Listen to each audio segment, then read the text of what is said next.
এতগুলো বসন্ত পার করি কত শত ছেলের প্রস্তাব ফিরিয়ে দিয়ে অবশেষে প্রেমে পড়েছি এক ক্যামেরাম্যানের। সেই ক্যামেরাম্যান আবার যে সে ব্যক্তি নয়, আমার বড় ভাইয়ের বন্ধু। সাজসজ্জা মণ্ডিত বিয়ে বাড়ির এক কোণে দাঁড়িয়ে শীতল এসব ভাবছে। হাতে ধোয়া ওঠা ব্ল্যাক কফির মগ। কিছুক্ষণ আগে শুদ্ধ তার কাছে ব্ল্যাক কফি চেয়েছে। শুদ্ধই হচ্ছে তার প্রেমের মানুষ, মনের মানুষ। বদরাকে ছেলেটাকে কোন দুঃখে মন দিয়েছিল কে জানে। যদি জানতো, মনের কথা জানতেই শুদ্ধ তাকে নাকে দড়ি দিয়ে ঘোরাবে, তবে ভুলেও সেদিন বলতো না। শুদ্ধ ভাই, আপনাকে আমার খুব ভালো লাগে। আর এ কথার জবাবে শুদ্ধ সপাং করে একটা থাপ্পড় মেরে কান ধরে ওয়াদা করাতো না। আমি তোর ভাইয়ের কে? বন্ধু। তোর ভাইয়ের বন্ধু হলে সম্পর্কে তোর কে হই? ভাই। তাহলে এখনই কান ধরে বল, আর কখন এসব বলবি না। আর ভুলেও যদি এসব বলিস, বিনা বিঘ্নে সুইপারের বউ হবি। আচ্ছা। ভালোবাসার ভ বুঝে না, আর আসছে শুদ্ধ ভাই, আপনাকে আমার ভালো লাগে, ফাজিল একটু। এই কথা বলেই শুদ্ধ ওর মাথায় ঠুয়া মেরে চলে গেছে। সেদিনের পর থেকে সেও আর আগ বাড়িয়ে কিছু বলতে চায় না। কি দরকার ষাটটাকে খুঁচিয়ে গুঁতো খাবার? ষাটটা না নিজে ভালোবাসার কিছু বোঝে, আর না তাকে বোঝায়। সেও যদি বোঝাতে চায়, তখন সবাইকে বলে মান সম্মান ধূলিসাৎ করে মজা লুটবে। এর চেয়ে চুপ থাকা শ্রেয়। এসব ভেবে দীর্ঘশ্বাস ফেলে সে হাঁটা ধরলো শুদ্ধকে খুঁজতে। খুঁজতে খুঁজতে শিশির তাকে জানালো শুদ্ধ ছাদে। শীতল সিঁড়ি বেয়ে ছাদে উঠে দৃষ্টি বুলিয়ে মুখ ভ্যাংচালো। শুদ্ধ মরিচ বাল্ব নিয়ে ছাদের রেলিং সাজাচ্ছে। ঘামে ভিজে একাকার অবস্থা, টি শার্টের বেহাল দশা, সরু নাকটার উপর বিন্দু বিন্দু ঘাম জমেছে। তা দেখে শীতল মনে মনে হাসলো। শুদ্ধর দাদিমা শুদ্ধর নাকটা ঘামতে দেখলেই বলেন, কর্তা তুমি দেই বউ সোহাগে হইবা। উনি যতবার এই কথা বলে শুদ্ধ চুপ করে শোনে। তবে তার খুব ইচ্ছে এই ব্যাপারে শুদ্ধের জবাবটা শোনা, কারণ শুদ্ধর বউ তো সেই হবে। হঠাৎ শুদ্ধর হাঁচিতে শীতলের ভ্রু কুঁচকে গেল। এই ছেলে তার ভাবনার মধ্যেও ব্যাগড়া বাঁধিয়ে দিল। একটু পর হাঁচিটা দিলে কি হতো? কিছুই হতো না, শুধু শুধু ওর ভাবনার মধ্যে হাঁচি ঢুকিয়ে দিল। আশ্চর্য মানুষ একটা। তখন নিচ থেকে চেঁচামেচি শোনা গেল। ক্যাটারিং এর লোকেদের সঙ্গে শিশির চেঁচাচ্ছে। এই ছেলেটা কাজের কাজ কিছুই করে না, শুধু চেঁচিয়ে বাসা মাথায় করে। এখন যেমন ছাদ সাজানোর কাজ শুদ্ধর ঘাড়ে চাপিয়ে কেটে পড়েছে। একটু পর হন্তদন্ত হয়ে এসে বলবে, বন্ধু পেরেছিস নাকি আমি হাত লাগাবো? জবাবে শুদ্ধ বিরক্তি মাখা দৃষ্টিতে তাকিয়ে নিজের কাজে মন দিবে। আর শিশির মুখ ভর্তি হেসে গল্প জুড়ে দিবে। তারপর নিচে গিয়ে এমন ভাব নিবে যেন এই সেই সব করেছে। এদের দুই বন্ধুর সমস্ত কাজ কারবার তার মুখস্থ। তাছাড়া বাসায় এখন অনেক কাজ, কারণ আগামীকাল তার বাবা মায়ের 32তম বিবাহ বার্ষিকী। এই উপলক্ষেই বাসায় ছোট্ট করে আয়োজন করা হয়েছিল। কিন্তু শুদ্ধর কথা ছোটখাটো নয়, করলে ভালো করে করতে হবে, নয়তো বাদ। পরে ওর কথায় সবাই সিদ্ধান্ত নিয়ে বড় করে অনুষ্ঠানের আয়োজন করেছে। তখন শুদ্ধ কারোর উপস্থিতি টের পেয়ে বলল, খাম্বার মতো দাঁড়িয়ে না থেকে সাহায্য করো আমায়। পারবো না, আমি মগটা নিই, গিয়ে পড়তে বসতে হবে। কোন সাবজেক্টে পড়বি? অর্থনীতি। এর আগে অর্থনীতিতে কত পেয়েছিলি মনে আছে? 100তে 15। আরো পেতাম, স্যার ইচ্ছে করেই নাম্বার দেয়নি। কেন দেয়নি? স্যার এই বাগানের পেঁপে চুরি করি স্যারকে উপহার দিয়েছিলাম, তাই। এই কথা শুনে শুদ্ধর হাত থেমে গেল। প্রচন্ড বিরক্তি নিয়ে এক পলক তাকিয়ে পুনরায় কাজে মনোযোগ দিল। একে বলা না বলা সমান, কারণ মাথায় ব্রেন এত খোলা হয় শীতলকে না দেখলে জানতো না। তাছাড়া তার পড়ার সময় কই, সে তো মহা ব্যস্ত মানুষ। কোথায় কোন প্যাচ লাগাবে সারাদিন সেটাই ভাবতে থাকে। শুদ্ধকে নিশ্চুপ থেকে শীতল আর কথা না বাড়িয়ে শুদ্ধর কাজ দেখতে থাকলো। ততক্ষণে কফি শরবতে পরিণত হয়েছে, অথচ শুদ্ধকে দেওয়ার কথাই তার স্মরণে নেই। শুদ্ধ না চেয়ে কাজ শেষ করে ছাদ থেকে নেমে গেল। তখন শীতল মুখ ভেঙচিয়ে কফিটুকু ঝকঝক করে গিলে গান গাইতে গাইতে সিঁড়ি বেয়ে নামতে লাগলো। একটু প্রেম চাইলাম, প্রেম দিলে না, তোমার শনি কিসের পিড়ি।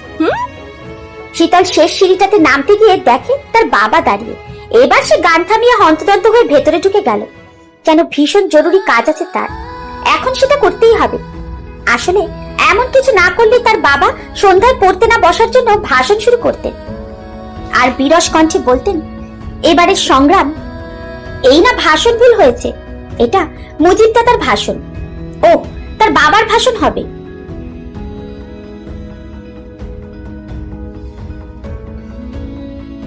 যত যাই করুক তার বাবার একই ভাষণ শুনতে শুনতে ওর কানের পোকাগুলো কবে বলে উঠবে, মিস্টার শিমুল ডায়লগ চেঞ্জ করুন প্লিজ।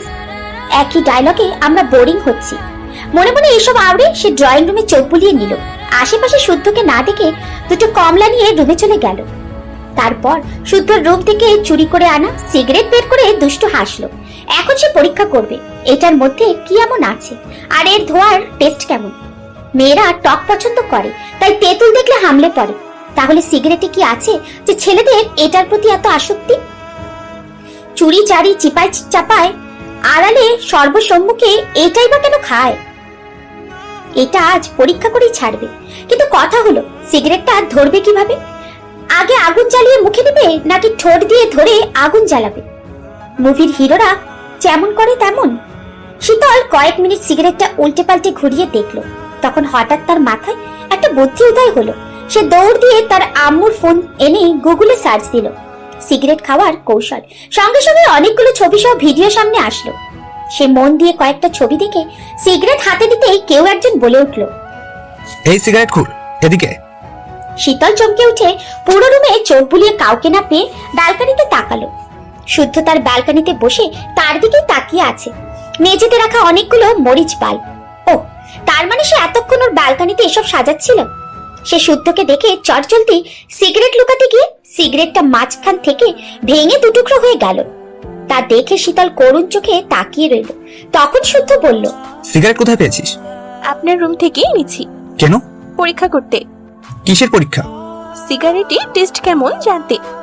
তা এমন ভাবনা তোর মাথায় এলো কিভাবে? আসার জন্য আপনিই দায়ী। আমি কি করেছি? আপনি আমার থেকেও সিগারেটকে বেশি গুরুত্ব দেন। কেন আমার আগেই সিগারেট আপনার ঠোঁট ছুবে? আমি এখন ঠোঁট পুড়িয়ে সমান সমান করব। তোর মাথায় ঘিলু বলে কিছু আছে? শুদ্ধর একথা শুনে শীতল জবাব দিল না, বরং হাতে থাকা সিগারেট শুদ্ধর দিকে ছুঁড়ে মেরে হনহন করে বেরিয়ে গেল। তার মেজাজ এখন তিরিক্ষি, কোথাও শান্তি নেই। যেখানেই যাবে শুদ্ধ এসে হাজির হবে। এই মানুষটা তাকে শান্তি দেবে বলে মনে হয় না। কি দরকার ছিল ওর ব্যালকনিতে এসে ঘাপটি মেরে বসে থাকার? শীতলকে যেতে দেখে শুদ্ধ ওর কাজ সেরে বেরিয়ে এলো। ফুলরানি নিশ্চিত গাল ফুলিয়ে বসে থাকবে। আজকে আর তার দেখা পাওয়ার সম্ভাবনা নেই। তবে সিগারেট খাওয়ার ইচ্ছে পোষণ করার জন্য তার শাস্তি তোলা রইল। বলে কিনা সেও ঠোঁট পুড়িয়ে সমান সমান করবে। এত বড় সাহস! তারপর শীতলের মাকে জানিয়ে শুদ্ধর ফ্ল্যাটে চলে গেল। পাশের বিল্ডিং এর 3 তলার প্রথম ফ্ল্যাটে থাকে সে একাই। শিশির অনেকবার বললেও তাকে তার বাসায় থাকতে রাজি করাতে পারেনি। মূলত শুদ্ধই তো চাইনি, কারণ বিবাহযোগ্য মেয়ে বাসায় থাকা সত্ত্বেও অবিবাহিত এক ছেলেকে বাসায় রাখা দৃষ্টিকটু, অশোভনীয়। এমন কিছু হলে আজ নয় কাল তাকে নিয়ে কথা উঠবে। তাই আগেই সচেতন হওয়া ভালো। তাছাড়া সে কখনোই চায় না তার কারণে শীতলের বদনাম রটুক, মেয়েটার দিকে অকারণে বাজে আঙুল তুলুক। সে আজ আছে কাল নাও থাকতে পারে, তবে কলঙ্ক চিরস্থায়ী। আর এই চিরস্থায়ী কলঙ্ক শীতলকে কখনো স্পর্শ না করুক, কখনো না। শুদ্ধ বাসায় ফিরে আগে ফ্রেশ হয়ে ওয়াশরুমে ঢুকলো। পুরো শরীর ঘেমে জবজব করছে। এখন গোসল না করলেই নয়। সে পরনের টি শার্ট খুলতেই তার নজর পড়লো বুকের দিকে। তার বুকের বাতাসে রয়েছে বড়সড় কাটা দাগ, যেটা বিগত কয়েক বছর পূর্বের অস্ত্রোপচারের ফল। শুদ্ধ দীর্ঘশ্বাস ফেলে পুরনো কথা স্মৃতির পাতায় জমা রেখে গোসল সেরে বেরিয়ে আসলো। তখনই কলিং বেল বেজে উঠলো। সে ঝটপট পোশাক পরে দরজা খুলে দেখে শীতল দাঁড়িয়ে আছে, হাতে হটপট। নিশ্চয়ই শীতলের মা খাবার পাঠিয়েছেন। সে খাবে না বলে এসেছে, তারপরেও উনি পারেনও বটে। তখন শুদ্ধ কিছু বলার আগেই শীতল তাকে ঠেলে ভেতরে ঢুকে গেল, যেন প্রচন্ড তাড়াই আছে। শুদ্ধ কথা না বাড়িয়ে দরজা আটকে দাঁড়িয়ে চুল মুছছে। হঠাৎ শীতল এগিয়ে এসে তাকে জড়িয়ে ধরলো। তারপর বুকে নাক ডুবিয়ে জোরে শ্বাস টেনে বলল, আপনার শ্যাম্পুর গন্ধটা সেই লাগে আমার। চুলে শ্যাম্পু করেছি, বুকে নয়। এখন সর সর বলছি। আর একটু প্লিজ। শীতল এবার বেশি বেশি হচ্ছে কিন্তু। শুদ্ধ ভাই, কিসের বিনিময়ে আমাকে ভালোবাসবেন? কোন দুঃখে তোকে ভালোবাসবো? দুঃখে নয়, আপনি আমায় সুখে ভালোবাসুন। তোকে ভালোবাসলে দুঃখ ছাড়া কপালে কিছুই জুটবে না। এখন সর, নয়তো। এই কথা বলে শুদ্ধ তাকে ঠেলে দূরে সরিয়ে দিল। শীতলর ব্যবহারে কাঁদো কাঁদো হয়ে শুদ্ধর দিকে তাকিয়ে রইল। এই মানুষটা আসলে পাষাণ, নিষ্ঠুর। শুদ্ধ ভেজা তোয়ালে মেলে শীতলের আনা খাবার খেতে বসলো। ডানে বামে না তাকিয়ে খেতে থাকলো আপন মনে। তখন শীতলও বসলো শরীর ঘেঁষে, মাথাও রাখলো শুদ্ধর কাঁধে। অতঃপর নির্লিপ্ত দৃষ্টিতে তাকিয়ে রইল জানালার বাহিরে। তবে চাঁদ দেখছে না, দেখছে সামনের বিল্ডিং এর ব্যালকনিতে থাকা একজোড়া কাপলকে। তারা ব্যালকনিতে বাঁধা দোলনায় পাশাপাশি বসে আছে। মেয়েটির কাঁধে ছেলেটির মাথা রেখে বই পড়ছে। হয়তো ছেলেটি তাকে কিছু পড়ে শোনাচ্ছে। আর মেয়েটি হাতে থাকা কিছু খাবার ছেলেটির মুখে গুজে দিচ্ছে। আহা, কি সুন্দর সেই দৃশ্যখানা।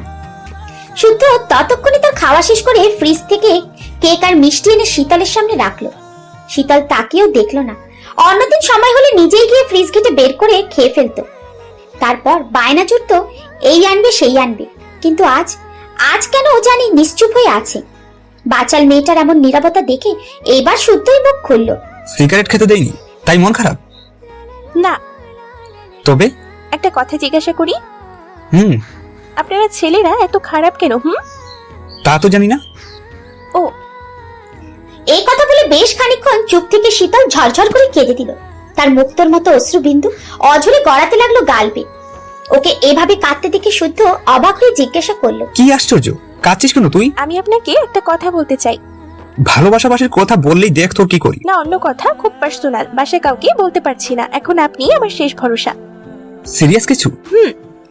শুদ্ধ এবার শীতলকে তার মুখোমুখি দাঁড় করালো। আলতো স্পর্শে মুছে দিল শীতলের অশ্রু জল।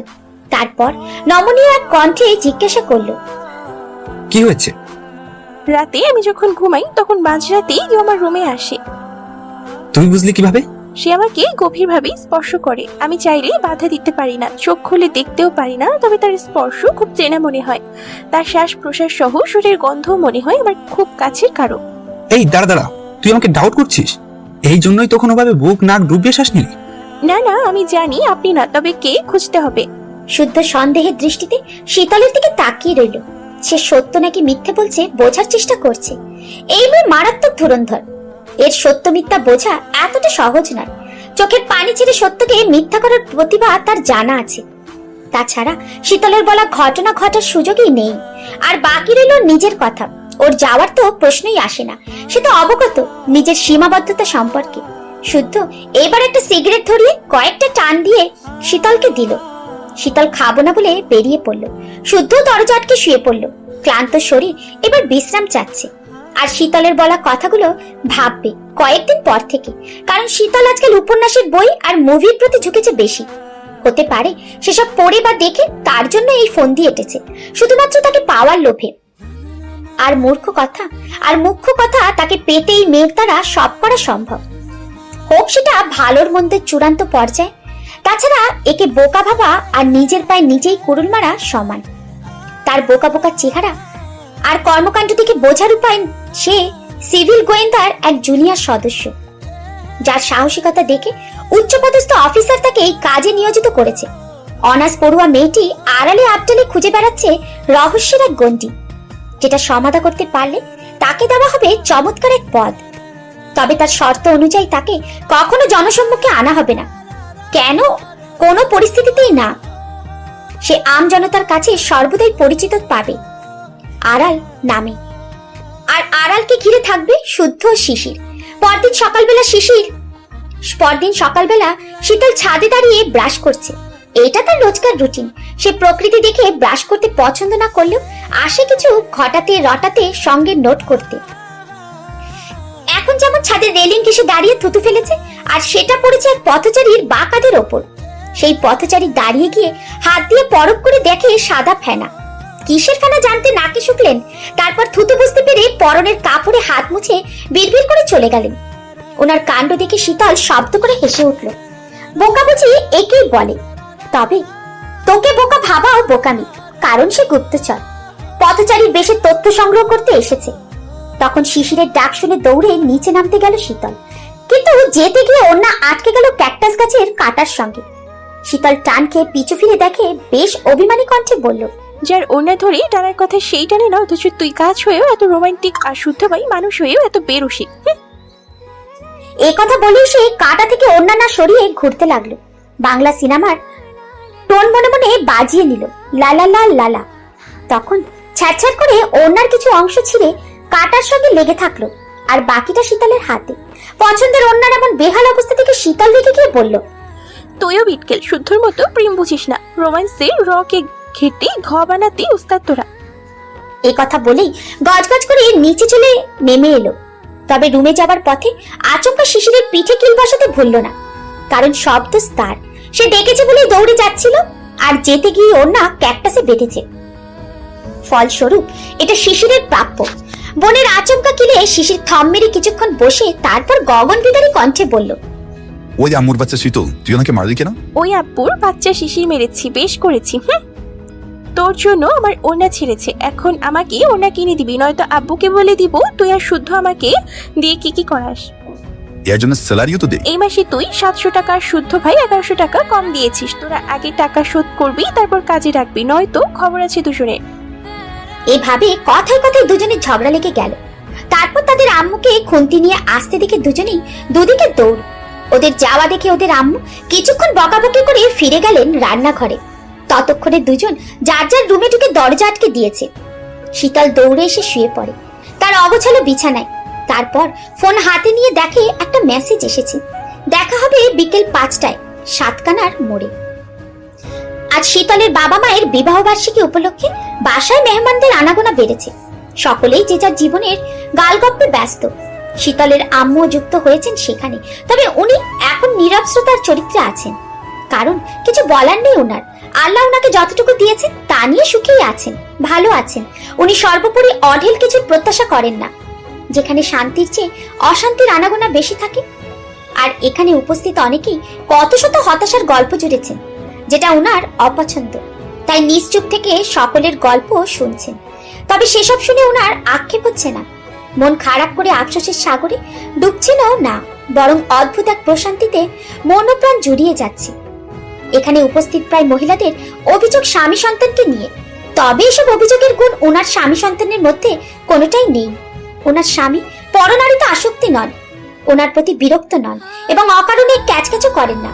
সেই সাথে সন্তানরাও ওনাকে ভীষণ ভালোবাসেন, সম্মান করেন, অকারণে তর্ক করে না, গায়েও হাত তোলে না। এসব নানান ধরনের গল্পে সময়ের দিকটা কারোরই খেয়াল ছিল না। পরে শিশির এসে ওনাদের তাড়া দেয় দুপুরের খাওয়ার জন্য। তারপর সকলে দুপুর খেয়ে বিশ্রাম নিয়ে শেষ বিকেলে নিজেদের পরিপাটি করার যুদ্ধে নেমে পড়েন, কারণ অনুষ্ঠানের মূল আকর্ষণ রাতে অনুষ্ঠিত হবে। আর সেই অনুষ্ঠানে একে অন্যের চেয়ে চোখ ধাঁধানো সুন্দর লাগতে হবে। তারপর রাতে অনুষ্ঠান আরম্ভ করা হলো। কত শত মেহমানের উপস্থিতিতে হই হুল্লোড় বেড়ে গেছে। শীতল সদ্য বাহিরে থেকে ফিরে ছটপট তৈরি হয়ে অনুষ্ঠানে সামিল হয়েছে। মুখ ভর্তি হাসি নিয়ে ঘুরঘুর করছে আম্মুর আশেপাশে, কারণ ফিরতে দেরি হওয়াতে ওর আম্মু রেগে বোম হয়ে আছে। কথাও বলছেন না ঠিক মতো, তবে সেও কম যায় না। উপহার স্বরূপ আম্মুর জন্য একজোড়া স্বর্ণের চুড়ি কিনে এনেছে। যদিও সে টাকা হাতিয়েছে শিশিরের থেকে, শিশির প্রথম গাইগুই করলেও পরে ইমোশনাল ব্ল্যাকমেল করাতে রাজি হয়েছে। শীতল এবার সুন্দরভাবে আম্মুকে ডেকে বালা দুটো ওনার হাতে পরিয়ে দিয়ে মিষ্টি হেসে বলল, এটা তোমার জন্য। ওর আম্মু বালা দুটোর দিকে তাকিয়ে আছে, ছলছলে চোখ। শীতল ব্যাপারটা বুঝতে পেরে শিশির জোরপূর্বক টেনে এনে বলল, এই ডিজাইন আমার পছন্দ হয়নি ভাইয়া, বলিস কি? তোকে বললাম ওই ডিজাইনটা নিতে। শুদ্ধ যে পড়লো এটা নাকি আম্মুর হাতে বেশ মানাবে। শুধু বলেই হবে নাকি? দেখ আম্মু এখন কাঁদছে। শালা আসুক, ও আজকে হচ্ছে। ছেলে মেয়ের মুখ থেকে উনি হেসে ফেললেন। চুরির ওপরে চুমু খেয়ে মুখ ভর্তি হাসি নিয়ে প্রস্থান করলেন। জবাবে একটা টু শব্দও করলেন না। শীতল আর শিশিরও হাসলো ওনার এই কাজে। অতঃপর শীতল বাবা মা আর ভাইয়ের সঙ্গে ডজন খানিক ছবি তুলে ফেসবুকে পোস্ট করলো। পছন্দ খাবারগুলো খেলো ঘুরে ঘুরে। একটু পরে শুদ্ধ এসে ওর আম্মুর হাতে কি একটা তুলে দিল। ওর আম্মু শুদ্ধর মাথায় হাত রেখে দোয়া করলেন, হাসলেন। বাবা মা শিশির আর শুদ্ধর দৃষ্টিও তখন শীতলের দিকে।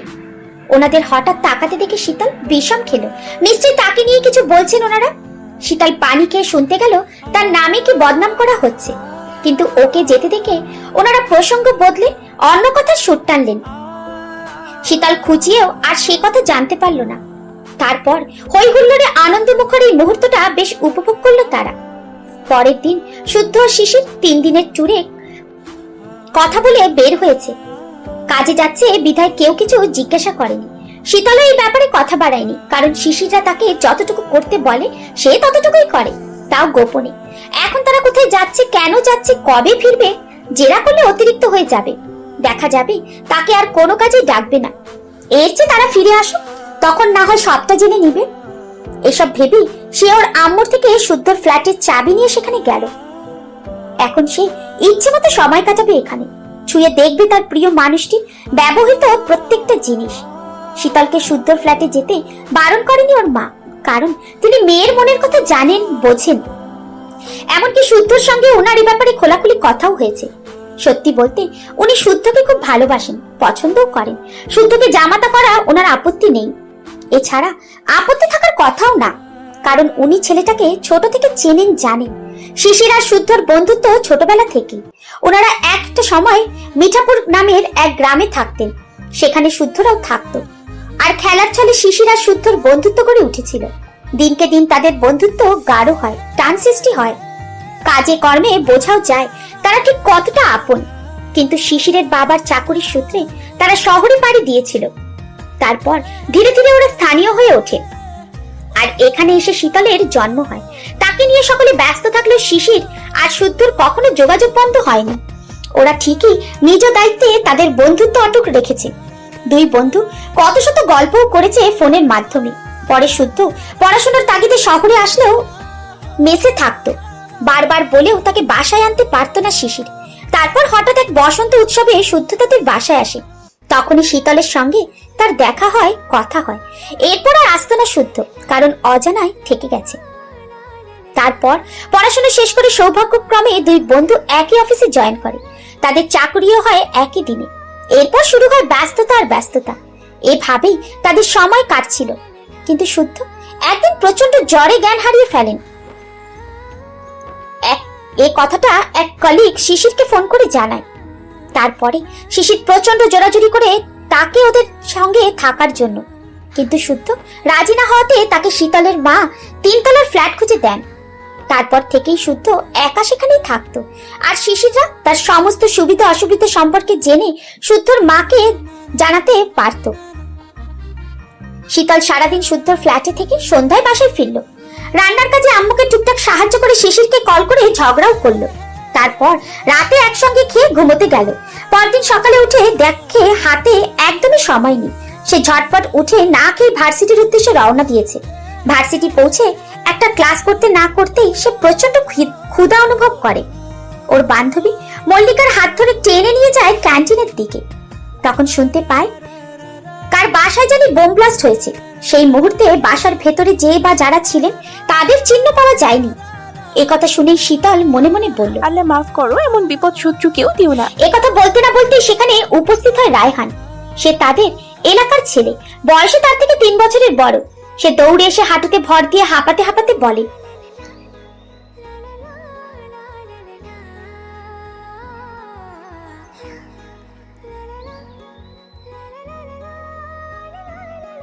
রায়হানের কথা শুনে শুদ্ধর বলা একটা কথা শীতলের মনে পড়ল। শুদ্ধ তাকে বলেছিল কেউ যদি কখনো গিয়ে বলে ওর বাবা মা ভাই অথবা শুদ্ধ বিপদে আছে অথবা মারাত্মক কিছু ঘটেছে, একথা শুনে ভুলেও যেন সঙ্গে সঙ্গে ছুটে না যায়। দেখা যাবে বিপদের কথা শুনে ছুটে যাওয়া তার জন্য বিপদের কারণ হবে। অপ্রত্যাশিত ফাঁদ কিন্তু এভাবেই পাতা হয়। একথা স্মরণ হতেই সে বাসায় ফোন দিল। না কারোর ফোনে কল ঢুকলো না, এমনকি দারোয়ানও না। তারপর সে শুদ্ধকে কল দিল, তবে বেজে বেজে কেটে গেল। শীতল কম্পিত হাতে পুনরায় কল দিতে যাবে, তখন পরিচিত এক কণ্ঠস্বর কানে এসে এলো। শীতল। শীতল তড়িৎ গতিতে ঘাড় ঘুরিয়ে দেখে শুদ্ধ বিধ্বস্ত অবস্থায় দাঁড়িয়ে আছে। শার্টে লেগে আছে ধুলোবালি, চোখ জোড়াতে কেমন অসহায়ত্বের ছাপ। তাকে এভাবে দেখে শীতল এগিয়ে গিয়ে কিছু বলার আগে শুদ্ধ তার হাত ধরে সামনে এগোতে থাকলো। শীতল একটার পর একটা প্রশ্ন করেই যাচ্ছে, কিন্তু শুদ্ধ নিরুত্তর। শীতল আর নিজেকে সামলাতে না পেরে হাঁটা বন্ধ করে তেজি স্বরে বলে, কি হয়েছে বলছেন না কেন আমায়? বাসায় যাবো, হাত ছাড়ুন। ধ্বংসস্তূপ না দেখলেই নয়। মানে তোর বাবা মা সহ বাসাটা নেই, সেটা এখন ধ্বংসস্তূপে পরিণত হয়েছে। শিশিরকেও খুঁজে পাইনি আমি, অথচ তাকে বাসাতে ঢুকিয়ে ফ্ল্যাটের চাবিটা নিয়ে 2 তলায় কেবল উঠেছি। এর মধ্যেই যা ঘটার ঘটে গেছে। এখন তুইও সেভ না এখানে। প্লিজ শীতল, আর কথা বাড়াস না, আমার সঙ্গে চল। শীতল আর বাক্য ব্যয় না করে উল্টো করে দৌড় দেওয়ার আগেই শুদ্ধ তাকে ধরে ফেললো। শীতলকে এক হাতে ধরে অন্য হাতে পকেট থেকে রুমাল বের করে নাকে চেপে ধরে বিড়বিড় করে বলল, সরি রে, সজ্ঞানে তোকে বিপদে ফেলতে পারলাম না। এই বিষাক্ত শহর তোর আর আমার জন্য নয়। ফিরে যাই নতুন এক বসন্তের রঙিন শহরে, যেখানকার বসন্তরা রক্ত ঝরায় না, প্রিয়জনকে কেড়ে নেয় না। একথা বলেই শুদ্ধ নিজের মুখে মাস্ক লাগিয়ে শীতলের মুখেও একটা মাস্ক পরিয়ে দিল। তারপর শীতলকে কোলে তুলে নিয়ে গাড়িতে গিয়ে বসলো। তারপর রওনা হলো মিঠাপুর গ্রামের উদ্দেশ্যে। শীতলের বাবা শখ করে বাসার নাম রেখেছিলেন স্বপ্নগাথা।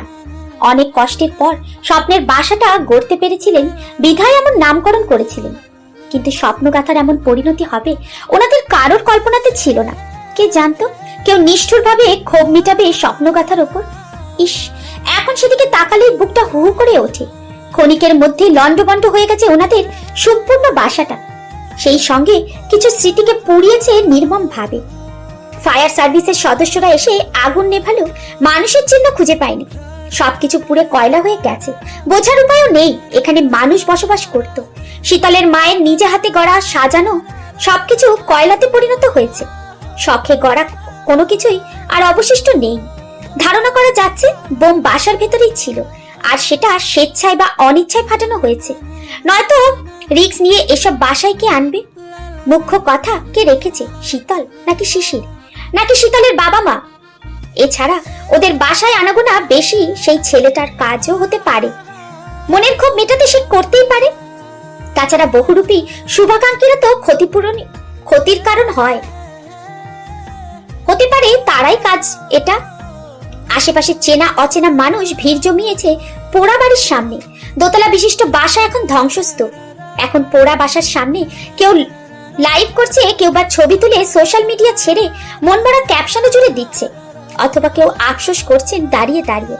এছাড়া কি বা করার আছে? শুদ্ধ শীতলের মাথাটা বুকের সঙ্গে চেপে ধরে বাইরে তাকিয়ে আছে। শাসা করে গাড়ি চলছে মিঠাপুরের বিপরীত পথে। তাদের গ্রামে যাওয়ার কথা থাকলেও এখন যাচ্ছে না। খুব ভেবে চিন্তে সিদ্ধান্ত নিয়েছে শুদ্ধ, কারণ এই পরিস্থিতিতে গ্রামে যাওয়া মানে ওর পরিবারকে বিপদে ফেলা। ভাবনার ছেদ ঘটিয়ে শুদ্ধ গাড়ি থামিয়ে শীতলের মাথাটা আস্তে করে সিটে হেলিয়ে দিল। তারপর আশেপাশে নজর বুলিয়ে বের হয়ে রাস্তা পার হতে মোটা বটগাছের পেছন থেকে শিশির ওর বাবা মাকে নিয়ে বেরিয়ে আসলো। ওরা তিনজনেই অক্ষত অবস্থায় দাঁড়িয়ে আছেন, তবে ঘটে যাওয়া অনাকাঙ্ক্ষিত ঘটনায় অনেকটাই মুষড়ে পড়েছেন। শুদ্ধকে দেখেই শীতলের মা ডোকরে কেঁদে ফেললেন। শুদ্ধ ওনাকে জড়িয়ে ধরে মাথায় চুমু এঁকে কাঁধ জড়িয়ে ধরে গাড়িতে নিয়ে গিয়ে বসালো। সে ভীষণ ভালোবাসে, সম্মান করে এই মানুষগুলোকে। ওনাদেরকে এমতো অবস্থায় দেখে তারও প্রচন্ড কষ্ট হচ্ছে, তবে কিছু করার নেই। এই তিক্ত পরিস্থিতি কাটিয়ে উঠতেই হবে। তখন শিশির তার বাবাকে ধরে বসিয়ে সেও বসলো পেছনের সিটে। কারোর মুখে রা শব্দ নেই। সকলে কিছুক্ষণ আগের ঘটনায় বাকশক্তি লোপ পেয়েছে। সেকেন্ডের ব্যবধানে আজ 3টে জীবন নিঃশেষ হয়ে যেত যদি না শুদ্ধ ব্যাপারখানা ঘুণাক্ষরেও টের না পেত। শিশিরের মাকে শক্ত করে জড়িয়ে ধরে নীরবে অশ্রু ঝরাচ্ছে। যদি এদিক ওদিক হতো তাহলে বাবা মাকে চিরতরের জন্য হারিয়ে ফেলতো। তখন শুদ্ধ বলল, তোর ফোনটা ফেলে দে শিশির। কেন? চেক করতে পারে। এত কিছু পরে সন্দেহ করবে কি? সাবধানের মান নেই। তাছাড়া আমাকেও ফলো করছিল। মিঠু সব সামলে নিয়েছে। এখন আমরা কোথায় যাচ্ছি? চট্টগ্রামে। তোরা এখন থেকে সেখানেই থাকবি। তোর নামের দেওয়া ফ্ল্যাটে? আলাদা করে তোর আর আমার বলে কখনো কিছু ছিল না শিশির, তাই নোকরা বন্ধ করে ভুলে যা ওটা কার ফ্ল্যাট। আমার থাকবো মানে? ঠিক থাকবি না? না, আমি কিছুদিন গ্রামে থেকে ঢাকাতে ফিরে যাব। কার কার বুকের পাটা বেড়েছে দেখতে হবে না? তাছাড়া আমি থাকলে তোদের নিয়ে ডাউট করতে পারে। রিস্ক হয়ে যাবে না? হলে হোক, তবু এর শেষ দেখেই ছাড়বো আমি। আচ্ছা, শীতল উঠছিল কেন? ঘুমাচ্ছে ঘুমাক, নয়তো বক বক করে কান মাথা খেয়ে ফেলবে। এ কথা বলেই শিশির সত্যি সত্যি ওর হাতের ফোনটা জঙ্গলের দিকে ছুঁড়ে মারল। সে এখনো ঘোরের মধ্যেই আছে। মুখ্য কথা, বিশ্বাসই হচ্ছে না তাদের সবুজ স্যার তাদের সঙ্গে এমন নোংরা গেম খেলবে। উনি মিশনের নামে পাঠিয়ে ওদেরকে মারার পরিকল্পনা করেছিলেন, হয়তো পূর্বের রাগের বশে। কিন্তু সেই সমস্যা তো সমাধান হয়ে গেছে। তারপরে উনি এই কাজ করবেন কেন? প্রায় 6 মাস আগে শিশির একজনকে মাদক সহ পুলিশের নিকট হস্তান্তর করেছিল। ছেলেটা স্কুল ও কলেজের ছাত্রছাত্রীদের কাছে নেশাদ্রব্য বিক্রয় করত, আর সেও ছিল ড্যাশ কলেজের ছাত্র, আর সম্পর্কে সবুজ স্যারের ভাইয়ের ছেলে। তাকে পুলিশ ধরাতে উনি বারংবার বলেছিল কেসটা সেখানেই নিষ্পত্তি করতে, কিন্তু সেই ছেলে ছিল প্রচুর বেয়াদব। চাচার দাপটে পুলিশকে যা নয় তাই বলে অপমান করেছিল। তবে পুলিশ রেগে এমন ভাবে কেস সাজিয়েছিল যে তার কারাদণ্ড হয়েছে। সেই রাগেই গতরাতে উনি লোডশেডিং করে শিশিরের বাসাতে লোক ঢুকিয়ে বোমা সেট করে রাখেন। নেহাত গোপন সূত্রে তাদের একজন লোক শুদ্ধকে আকার ইঙ্গিতে বোমার কথা আগেই জানিয়েছিল, নয়তো শিশির শুদ্ধর করার কিছুই থাকতো না। তবে এই কথাটা জানার পরপরই শুদ্ধ ফোনে শীতলের বাবা মাকে বাসা থেকে বেরিয়ে যেতে বলে। ততক্ষণে শীতল ভার্সিটির উদ্দেশ্যে বের হয়েছিল। এবং এর আধ ঘন্টা পর ওরা হন্তদন্ত হয়ে বাসায় পৌঁছায়। কেউ যাতে সন্দেহ না করে তাই শিশির বাসায় ঢুকে সঙ্গে সঙ্গে বাগানের প্রাচীর টপকে বেরিয়ে যায়, আর শুদ্ধ ওর ফ্ল্যাটে যাওয়ার জন্য বিল্ডিং এর কাছে দাঁড়িয়ে থাকে। ঠিক তখনই পরপর দুটো বোম ব্লাস্ট হয়। সঙ্গে সঙ্গে চোখের পলকে ধ্বংস হয়ে যায় স্বপ্নগাথা নামের খুব শখের বাসাটা। তারপর পরিকল্পনা মাফিক শিশির তার বাবা মাকে নিয়ে গা ঢাকা দিয়ে লুকিয়ে পড়ে, আর শুদ্ধ প্রচন্ড ভয় পাওয়ার ভান করে নিজে বিধ্বস্ত অবস্থায় শীতলকে নিয়ে বেরিয়ে পড়ে, যেন ভয়ে শহরমুখী হবে না ভেবে পালাচ্ছে। তখন শীতল চোখ টিপটিপ করে তাকিয়ে নিজের অবস্থানটা বোঝার চেষ্টা করলো। চোখের পাতা ঝাঁকিয়ে শুদ্ধকে দেখে পেছনে তাকালো। দেখে ওর বাবা মা ভাই সহ সবাই ঠিক আছেন, সুস্থ আছেন, বসে ঘুমোচ্ছেন। ওদের গাড়িটা চলেছে হাইওয়ের ওপর দিয়ে। শীতল নিজের হাতে নিজের চিমটি কেটে ব্যথা পেয়ে মুখ ভর্তি হাসলো। জানালা দিয়ে মুখ বাড়িয়ে প্রাণ ভরে শ্বাস নিয়ে সব চিন্তা ছুড়ে দিল পিচ ঢালা রাস্তায়। তার বাবা মা ভাই ভালো আছেন, সুস্থ আছেন, এই ঠের। শুদ্ধ তখন আর চোখে তার কাণ্ড কারখানা দেখে পানি এগিয়ে দিয়ে বলল, রায়হান তোর সঙ্গে প্রেম করেছিল, তবে সত্যি সত্যি বুম ব্লাস্ট হয়েছে পাশের বাসায়। সেই আছে তোদের বাসার বেশ ক্ষতি হয়েছে। বাসাটা ঠিক করা না অবধি চট্টগ্রামেই থাকবি তোরা। আশেপাশের জায়গাগুলো ঘুরবি, মনও ভালো থাকবে। তোর বাবা মায়ের গোড়া শোকের বাসাটার ক্ষতি হয়েছে দেখে ওনারা ভীষণ কষ্ট পাচ্ছিলেন, তাই আমি এই প্রস্তাব দিয়েছি। তুই যেন বারবার এসব কথা বলে ওনাদের মন খারাপ করে দিস না। তোর তো আবার মাথাতে ঘিলু বলে কিছু নেই, তাই আগেই জানিয়ে দিলাম। শীতল হাসি হাসি মুখে সম্মতিসূচক মাথা নেড়ে শুদ্ধর পানে তাকিয়ে রইল। সেকেন্ড মিনিট কেটে ঘন্টা পেরিয়ে গেল, তার দেখার শেষ হলো না। শুদ্ধ কিছু বলছে না, এক মনে সামনে দৃষ্টি রেখে ড্রাইভ করছে সে। তখন শীতল শুদ্ধর বাঁ হাতে খোঁচা মেরে ইশারায় ক্ষুধা পেয়েছে বোঝালো। শুদ্ধ তার ইশারা বুঝে জানালা সামনে থামাবে। কিছু দূর গিয়ে সকলেই নেমে ফ্রেশ হয়ে খেয়ে নিল। শিশির এবার ড্রাইভিং সিটে বসলো, আর শুদ্ধ তার পাশের সিটে, আর শীতল বাবা মায়ের মাঝের সিটে। এভাবেই ঘন্টার পর ঘন্টা পেরিয়ে তারা গভীর রাতে চট্টগ্রামে পৌঁছালো। তারপর সকলে যে যার পছন্দ মতো রুম বেছে কোনো মতে ফ্রেশ হয়ে গভীর ঘুমে তলিয়ে গেল। আজ খুব ধকল গেছে তাদের ওপর দিয়ে। পরের দিন সকালে শুদ্ধ যতটুকু পারে সবকিছু ব্যবস্থা করে দিল যাতে ওনাদের সমস্যা না হয়। তারপর সকালের নাস্তা প্রস্তাব রাখলো। আঙ্কেল, আমি শীতলকে আমার সঙ্গে নিয়ে যেতে চাই। এই কথার জবাবে শিশিরের বাবা কিছু বলার আগেই শিশির বলে উঠল, আমি আমার বোনকে এভাবে থাকতে পারবো না শুদ্ধ। তুই বন্ধুরূপী ভাই হলেও। আমু ভিডিও কলে কথা বলবে, নে ফোন ধর। ফোন কোথায় পেলি? দারোয়ানকে দিয়ে ব্যবস্থা করেছি। এই কথা বলে শুদ্ধ উঠে রুমে চলে গেল। তখন শুদ্ধর মা মৃদুস্বরে সালাম দিয়ে সকলের দৃষ্টি আকর্ষণ করলেন। শীতলের বাবা মা সালামের জবাব দিয়ে বিনয়ীভাবে কুশল বিনিময় করলেন। ততক্ষণে শিশির শীতলকে রুমে পাঠিয়ে দিয়েছেন। মেয়েটা যাবে না, তবু জোর করে শিশির তাকে সরিয়েছে। এদিকে বড়রা আলাপ আলোচনা করে একটা সিদ্ধান্ত নিয়ে তৃপ্তির হাসি হাসলেন। শিশির তখন শুদ্ধকে ডেকে ফোনটা ধরিয়ে দিয়ে স্থান ত্যাগ করলো, কারণ শুদ্ধর মা শুদ্ধর সঙ্গে কথা বলতে চাইছিলেন। শুদ্ধ ফোন ধরতেই মমতাময়ী মায়ের মুখখানা স্ক্রিনে ভাসতে দেখে হাসলো। এই একজন নারীকে সে কখনোই ফাঁকি দিতে পারে না, মিথ্যে বলতেও পারে না। না বলতেই উনি কিভাবে যেন সব বুঝে যান। ঠিক এই কারণেই যেন কোনো সমস্যায় পড়লে সর্বপ্রথম স্মরণ করে তার মাকে। তখনই আপনা আপনি একটা সমদা খুঁজে পায় সে, যেমন গত রাতে পেয়েছে। ছেলের মুখে প্রশান্তির হাসি দেখে তখন মা বললেন, বউকে নিয়ে এসো, আমি অপেক্ষায় আছি আব্বাজান। শুদ্ধ হেসে মাথা নাড়িয়ে নিঃশব্দে হাসলো।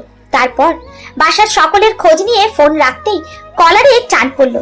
সে ভ্রু কুচকে তাকাতেই দেখে শীতল রাগী নেত্রে তাকিয়ে আছে। সমান সমান হতে না পেরে কলার ধরে তার কষ্টই হচ্ছে।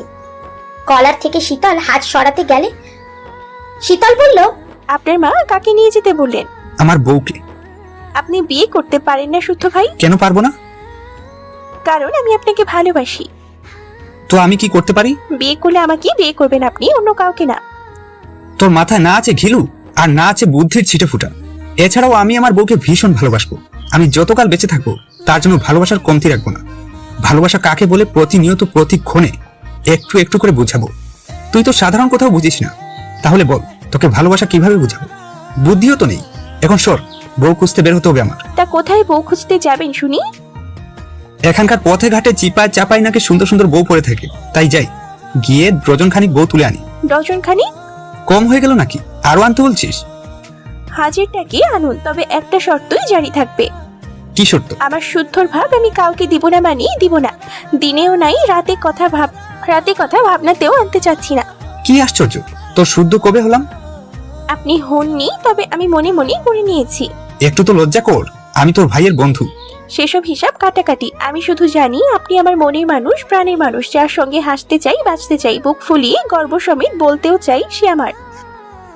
এই কথা শুনে শুদ্ধ নির্লিপ্ত দৃষ্টিতে তাকিয়ে রইল। তখন শীতল তার বেলুনিটা নাড়াচাড়া করে মুখ ভর্তি হাসলো, যেন একথা বলে পুণ্যের কাজ করে ফেলেছে, আর সেই পুণ্যের চোটে ওর জীবনখানাও ধন্য হয়ে গেছে। তবে শুদ্ধ নিরুত্তর থেকে রুম থেকে বেরিয়ে গেল। কিছু কিছু উত্তর মুখে নয়, কাজ করেই দেখানো উচিত।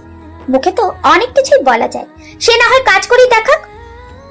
অতঃপর ঘন্টা দুয়েকের মধ্যেই বিয়ের ব্যবস্থা করে শীতলের জন্য শাড়ি এবং গহনা নিয়ে সে ফ্ল্যাটে ফিরল। শীতল ততক্ষণে জেনে গেছে কি ঘটতে যাচ্ছে। সে আল্লাহর কাছে শুকরিয়া আদায় করে মায়ের হাত ধরে চুপ করে বসে আছে, আর তার মা তাকে কিছু উপদেশ দিচ্ছেন। সেই উপদেশগুলোকে সে মন দিয়ে শুনছে।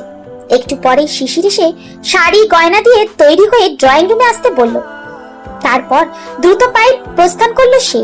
শীতলের মা নিজেই মেয়েকে তৈরি করে সঙ্গে করে নিয়ে গেলেন ড্রয়িং রুমে, যেখানে শুদ্ধ, শিশির, শীতলের বাবা সহ মসজিদের ইমাম ও কাজী বসে আছেন। কাজী আপাতত লেখালেখিতে ব্যস্ত। শুদ্ধর মাও ভিডিও কলের মাধ্যমে উপস্থিত হয়েছেন। তখন উনি শীতলকে নববধূর সাজে দেখে বিনয় হেসে বললেন, মাশাআল্লাহ, আমার আম্মাজানকে খুব মিষ্টি দেখাচ্ছে। ওনার কথায় শীতল লাজুক হেসে সকলের উদ্দেশ্যে সালাম দিল। উপস্থিত সকলেই সালামের উত্তর নিয়ে বিয়ের কাজ সম্পন্ন করতে উদ্যত হলেন। কাজী ও লেখালেখির পর্ব সমাপ্ত করে বিয়ের প্রক্রিয়া শুরু করলেন। অতঃপর দুই পরিবারের সদস্যের উপস্থিতিতে শুদ্ধর সঙ্গে শীতলের বিয়ে সম্পন্ন হয়ে গেল। দোয়া করে মুখে মিষ্টি করে কাজীর সঙ্গে ইমাম বিদায় নিলেন। শুদ্ধর আম্মু টুকটাক কথা বলে কল কাটল।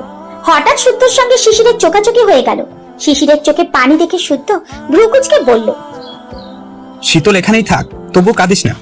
শুদ্ধর কথা শুনে শিশির কনিষ্ঠ আঙুলে চোখের কোনা মুছে হাসলো, তবে বাবা মা সামনে কিছু বলল না। তখন শীতলের আম্মু শীতলকে নিয়ে পাশের রুমে গেলেন। একটু পরে ওরা বের হয়ে যাবে, কিছু জিনিস গোছগাছ করতে হবে। শীতলের বাবাও চোখ মুছে উঠে চলে গেলেন নিজের বরাদ্দকৃত রুমে। ওনার একমাত্র মেয়ের বিয়ে উনি এভাবে দিতে চাননি, কিন্তু পরিস্থিতি বাধ্য করলো। তাছাড়া শুদ্ধর সঙ্গে শীতলের বিয়ের কথা পাকাপাকি করা ছিল। শিশির নিজে প্রস্তাব দিয়েছিল শীতলকে বিয়ে করার জন্য। তার মনে হয়েছে শুদ্ধ পারবে তার বোনকে ভালো রাখতে, সুখে রাখতে। পরে শুদ্ধ তার মাকে জানানোর পর উনিও বিয়ের কথা পাকাপোক্ত করেন এবং জানান সামনের বসন্তে ওদের 4 হাত ত্যাগ করবে। এরপর থেকেই শুদ্ধ শীতলদের বাসাতে আসা যাওয়া শুরু করেছিল, নতুবা সে ভুলেও শিশিরের বাসায় যেত না।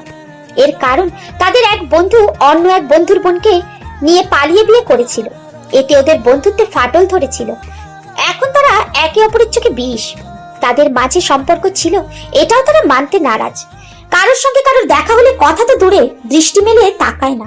তাছাড়া শুদ্ধ শীতলের কথা শিশিরের মুখে অনেক শুনেছে, সেই সঙ্গে সতর্কও হয়ে গিয়েছিল যাতে এই ঘটনার পুনরাবৃত্তি ঘটে তাদের বন্ধুত্বে ফাটল ধরে। তবে শিশির ব্যাপারটা খেয়াল করে হঠাৎই বলে ফেলেছিল, শীতলকে বিয়ে করবি? কি পাগল হয়েছিস তুই? মোটেও না। তা হয় না শিশির। আমার যেমন শীতলকে বোনের নজরে দেখছি, এখন থেকে না হয় বউয়ের নজরে দেখবি। হঠাৎ এমন সিদ্ধান্তের কারণ জানতে পারি? কারণ আমার বোন তোর কাছে ভালো থাকবে। এত বিশ্বাস? আমার কাছে বন্ধু মানে কলেজে স্থান দেওয়া ব্যক্তি, তোকেও তাই দিয়েছি। তাছাড়া শীতলের যেমন ছেলের অভাব হবে না, তারপরও রিস্ক নিতে চাচ্ছি না। আমি শীতলকে সেভাবে ভাবতে পারবো না, কারণ তোরই মতো আমিও তাকে ছোট বোন ভাবি, তুই সম্বোধন করি। তাকে হঠাৎ বউয়ের রেজিস্ট্রি পেপারে সাইন করার সঙ্গে সঙ্গে তাদের সম্পর্কের ধারা বদলাবে, সম্বোধনেও পরিবর্তন আসবে। ততদিন মনে মনে প্রস্তুতি নিয়ে রাখ, তুই কে তুমি করার। এসব মজা আমার পছন্দ হচ্ছে না শিশির। আমার কলেজ আর বোনটা মজা করার জিনিস নয়, সেটা তোর থেকে ভালো কেউ যায় না। আমি যা বলছি ভেবেই বলছি। আর শোন, সমস্যা থাকলেও শুনছি না। বন্ধুত্বের দাবিতে আমি শীতলকে তোর জন্য চুজ করলাম, এখন তুই প্রমাণ দে আমার কথা তোর কাছে কতটা গুরুত্বপূর্ণ। পরবর্তীতে সিদ্ধান্ত বদলাবি না তো? মনে হবে না তো ভুল সিদ্ধান্ত নিয়েছিস? কখনো না। তবে তোর থেকে যদি প্রতারিত হই, তবে জীবিত মুখে আর বোনের সামনে দাঁড়াবো না, ওয়াদা করলাম। এই কথা শুনে শুদ্ধ জবাবে কিছু বলতে পারেনি। তাছাড়া কেউ তার জীবনে নেই। বিয়ের আগে প্রেম জিনিসটা তার ভীষণ অপছন্দের। কারোর কারোর প্রেমের পরিণতি সচক্ষে দেখেছেও। তাছাড়া তার মা একটা কথা সবসময় মনে করিয়ে দেন, আব্বাজান, তুমি যেমন সঙ্গীও পাবে তেমন। ঠিক এই কথাটা সর্বদা তার কর্ণকুহরে বাজতে থাকে। শিশিরও সেদিনের পর সেই কথা তুলেছিল না, সময় দিচ্ছিল ভাবতে। পরে হঠাৎ শুদ্ধর মা ওদের বাসায় গিয়ে বিয়ের প্রস্তাব দিয়ে পাকা কথা দিয়ে এসেছেন। তবে শিশিরই সবাইকে নিষেধ করেছিল শীতলকে ব্যাপারটা জানাতে। দায়িত্ব নিয়েছিল পরে শীতলকে সে নিজে বুঝিয়ে বলবে, যদিও তখন শীতল সিদ্ধকে তেমন ভাবে চিনত না, জানতেও না। শিশিরের কাছে শুদ্ধর নাম শুনে নানান গল্প শুনত। তারপর বিয়ে ঠিকঠাক হওয়ার পর সে শুদ্ধকে সরাসরি দেখেছে, অজান্তেই প্রেমেও পড়েছে, এমনকি নিজেই প্রেমের প্রস্তাব দিয়েছে শুদ্ধকে। ফলস্বরূপ শুদ্ধ তাকে কান ধরিয়েছে। এখন ড্রয়িং রুম ফাঁকা দেখে শিশির মুখ খুলল। শীতলের সমস্ত দাবি তোকে দিয়ে নিজের ভীষণ আড়কা লাগছে। বোনের চোখের ভাষা বুঝতে পারি, বিদায় দেরি করলাম না। তাছাড়া আমি জানি আমার বোন তোর কাছে নিরাপদে থাকবে। একথা বলে শিশির শুদ্ধকে বুকে জড়িয়ে ধরল। তারপর দুই বন্ধু বসে মিষ্টি খেতে খেতে কিছু নিয়ে আলোচনা করলো। খানিকক্ষণ পরে শুদ্ধ সময় দেখে শিশিরকে জানালো ওদের এবার বের হওয়া উচিত, নয়তো মিঠাপুকুর পৌঁছতে রাত হয়ে যাবে। এই কথা শুনে শিশির তার মাকে ডেকে শীতলকে বিদায় দেওয়ার কথা জানালো। তারপর চোখের জল মুখে হাসি নিয়ে সকলে শীতলকে বিদায় দিল। শুদ্ধ আর না দাঁড়িয়ে তাৎক্ষণিক শীতলকে নিয়ে রওনা দিল মিঠাপুকুরের পথে। বাসে পাশাপাশি সিটে বসে আছে দুজন। শীতল বাহিরে দৃষ্টি নিক্ষেপ করে আকাশপানে তাকিয়ে আছে। তার কেন জানি সুখী সুখী অনুভব করছে। মনে হচ্ছে প্রিয় মানুষটাকে হঠাৎ করে নিজের করে পাওয়ার মতো সুখ আর কোনো কিছুতে নেই। এই সুখ হৃদয়ে একগুচ্ছ প্রশান্তি এনে দিয়েছে। অসীম সুখে মনে খুশির বান ডেকেছে। এসব ভেবেই সে শুদ্ধকে মৃদুস্বরে বলল, এই যে শুদ্ধ পুরুষ, এবার আপনার কি হবে? কি আর হবে, বউ হয়েছে, বাসর হবে, তারপর বাচ্চা কাচ্চা। শুদ্ধ পুরুষ চিন্তা ভাবনাকেও এবার শুদ্ধ করুন। শুদ্ধ এবার ঠোঁটের কোণে দুষ্টু হাসি রেখা টেনে শীতলের কানে কানে বলল, পৃথিবীর কোনো পুরুষই তার বউয়ের কাছে শুদ্ধ থাকে না, আমিও তার ব্যতিক্রম হব না। শুদ্ধর কথা শুনে শীতলের চোখ বড় বড় হয়ে গেল। বিয়ের রেশ কাটতে না কাটতে এত পরিবর্তন! শীতলের মুখভঙ্গি দেখে শুদ্ধ মনে মনে হাসছে। দীর্ঘ পথটা যেতে যেতে বউকে রাগিয়ে দিলে মন্দ হয় না। ঝগড়া করতে করতে না হয় শুরু হোক তাদের দীর্ঘ পথ। শীতল শুদ্ধর ভাবনা আন্দাজ করে ভ্রু কুঁচকে তাকিয়ে রইল। তারপর কিছু একটা ভেবে জানালার বাহিরে তাকিয়ে প্রাণ ভরে নিঃশ্বাস নিল। বসন্তের আগমনে প্রকৃতির নতুন রূপে সেজেছে। থোকায় থোকায় কৃষ্ণচূড়া ও রাধাচূড়া জানান দিচ্ছে বসন্তের আগমনী বার্তা। বাস দ্রুত গতিতে চলার কারণে বাতাসে এলোমেলো করে দিচ্ছে চুলসহ শাড়ির আঁচল। অবাধ্য হয়ে সেটা আছড়ে পড়ছে শুদ্ধর মুখে। শীতল সেটা দেখেও না দেখার ভান করে চুপ করে বসে আছে। শুদ্ধ এবার শীতলকে সরিয়ে জানালাটা টেনে অর্ধেক বন্ধ করে দিল। এবার বাতাসটাও কম লাগছে, নয়তো তীব্র বাতাসের গতিতে নিঃশ্বাস নেওয়া যাচ্ছিল না। আর এহনো কাজে শীতল মুখ ভার করে বলল, গ্রামে থাকতে হবে কতদিন? যতদিন না তোমাদের বাসাটা ঠিকঠাক হচ্ছে। শীতল খেয়াল করলো শুদ্ধ তুমি করে সম্বোধন করছে। বাড়ি যাচ্ছে সকলের সামনে তুই করে বলা দৃষ্টিকটু, তাই বোধ হয়। তবে এই সুযোগেই তার সম্বোধনেও পরিবর্তন আনলে মন্দ হয় না। একথা ভেবেই শীতল মুখ ভর্তি হেসে বলল, তোমার পরিবারে মা আর বোন ছাড়া আর কে কে আছে? যদিও ভাই একদিন বলেছিল, তবে এখন মনে পড়ছে না। তার আগে তোমার গোবর ভরা মাথায় এটা গেথে নাও, বাড়ি গিয়ে আমাকে ভুলেও শুদ্ধ ভাই রাখবে না, নয়তো আমি ভীষণ রাগ করবে। আপনার আম্মু ভীষণ রাগী, তাই না? আগ বাড়িয়ে কেউ কিছু করলে ভীষণ রেগে যান, তাই তোমাকে যতটুকু বলবে তুমি ততটুকুই করবে। আচ্ছা। এভাবেই অনেকক্ষণ গল্প করে ঘুমিয়ে খেয়ে তারা মিঠাপুকুর পৌঁছালো। তখন বাজে রাত 8:30। শুদ্ধর মা একজন ভ্যানওয়ালাকে ঠিক করে রেখেছেন শুদ্ধদের আনার জন্য, নয়তো এখন কোনো গাড়ি ঘোড়া পাওয়া যাবে না। এমনিতেই গ্রাম, তার উপরে রাত 8টা। আর গ্রামে রাত 8টা মানে অনেক রাত। ভ্যানওয়ালা এখন দাঁড়িয়ে শুদ্ধের অপেক্ষায়। একটু পরে বাস থেকে নেমে শুদ্ধদের নামতে দেখে ভ্যানওয়ালা এগিয়ে গেলেন। শুদ্ধ ওনাকে দেখে কুশল বিনিময় করে পা রাখলো ভ্যানের দিকে। শীতল তাকে অনুসরণ করে গিয়ে দাঁড়ালো ভ্যানের পাশে। তারপর শুদ্ধর বলার আগেই সে ধপ করে ভ্যানে বসে পা দোলাতে লাগলো। এর আগে ভ্যানে ওঠেনি তা নয়, তবে অনেকদিন পর ভ্যান চড়তে পেরে মন্দ লাগছে না। দুজন বসলে ভ্যানওয়ালা চলল শুদ্ধদের বাড়ির দিকে। চারিদিকে অন্ধকার দিকে শীতল সরে গিয়ে শুদ্ধর গা ঘেঁষে বসলো। কোথাও হয়তো শিয়াল নয়তো কুকুর মারামারি করে উচ্চ শব্দে ডাকছে। ঘুটঘুটে অন্ধকার ভয়ও লাগছে। একটু পর বড় বড় পুকুর পার হতে হচ্ছে। কেমন যেন গা ছমছমে রাস্তাঘাট। এদিকে ভ্যানওয়ালা গ্রামের গল্প জুড়ে দিয়েছে। শুদ্ধ ওনার কথা শুনে দু একটা জবাবও দিচ্ছে। হঠাৎ ঠান্ডা একটা হাত শীতলের আঙুল স্পর্শ করলো। ধীরে ধীরে হাতের আঙুলে গুজে নিল তার হাতের আঙুল। শীতলের হতবাক দৃষ্টি তখন তার হাতের দিকে। এই প্রথম শুদ্ধ তাকে স্বেচ্ছায় স্পর্শ করলো। হয়তো এই স্পর্শই জানান দিচ্ছে, ভয় পাস না, আমি আছি। একথা ভেবেই শীতল শুদ্ধর হাত শক্ত করে আঁকড়ে ধরে মৃদু হাসলো। চোখ বন্ধ করে শুধু অনুভব করতে লাগলো শুদ্ধকে। একটু পরে ওরা বাড়ি পৌঁছলো। ভ্যান গিয়ে থামলো উঠানে লাগানো মেহেদি গাছটার পাশে। শীতল নেমে দাঁড়াতেই এক এক তরুণীর উৎফুল্ল সরসনা গেল। আম্মা, ও আম্মা, ভাই আয়া পড়ছে, বাইরে আহেন, লগে নতুন ভাবিও আইছে। শীতল মেয়েটাকে দেখে হাসলো। তাকে সে ভালো করে চেনে। এটা শুদ্ধর ছোট বোন শখ। ভারী মিষ্টি মেয়েটা, শুদ্ধর মতো মুখের গরম।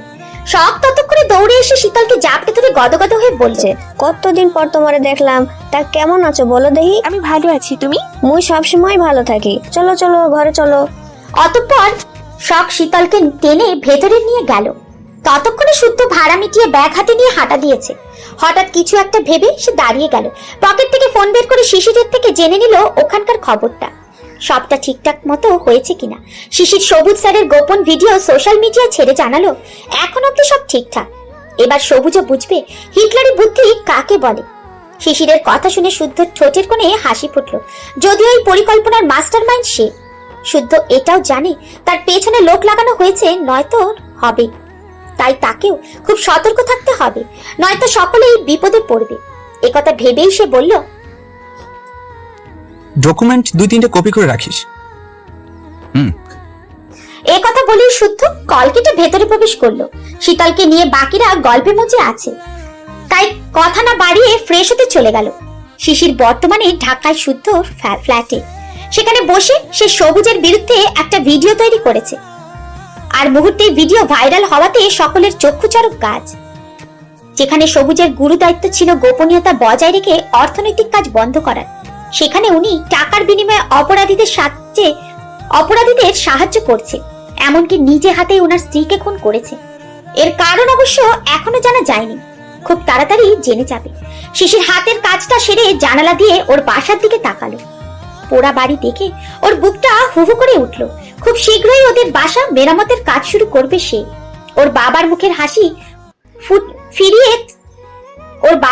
হাসি ফুটিয়ে তুলবে।